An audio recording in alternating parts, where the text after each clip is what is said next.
చూసి పెళ్లి చేసుకోవాలన్న మగవాడు భయపడే పరిస్థితి, అలాగే పెళ్లి చేసుకున్న తర్వాత కొన్ని సందర్భాల్లో అమ్మయ్య మేము బతికి బట్ట కట్టాం, మొన్న అయితే ఇదే పరిస్థితిలో ఒక భర్తను ఆ భార్య చంపేసింది అనుకునే పరిస్థితి. తాజాగా ఇప్పుడు అదే ఒక భర్త తాజాగా పెళ్ళయిందట. హనీమూన్కి కూడా వెళ్దాం అనుకున్న టైంలో పెళ్ళయిన తర్వాత భార్య అతన్ని వదిలేసి వెళ్ళిపోయింది. అయితే అతను తొందరపడి అయ్యో నా భార్య కనిపించట్లేదు అని పోలీస్ స్టేషన్లో ఫిర్యాదు చేస్తే తర్వాత వేరే తన ప్రియుడితో ఆమె పోలీస్ స్టేషన్కి వచ్చి సరెండర్ అయిందట. నేను ఇతనితోనే ఉంటాను, ఆ పెళ్లి చేసుకున్న భర్త నాకు వద్దు అనేది. వీళ్ళ హనీమూన్ వెళ్ళడానికి కూడా ఏర్పాటు చేసుకున్నారట ఈ పెళ్ళైన దంపతులు.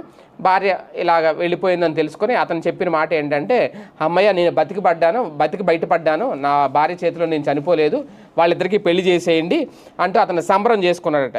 ఇది ఎక్కడ జరిగిందంటే ఉత్తరప్రదేశ్లోని బదాయూం జిల్లాలో పెళ్ళి అయ్యాక పట్టుమని 10 రోజులు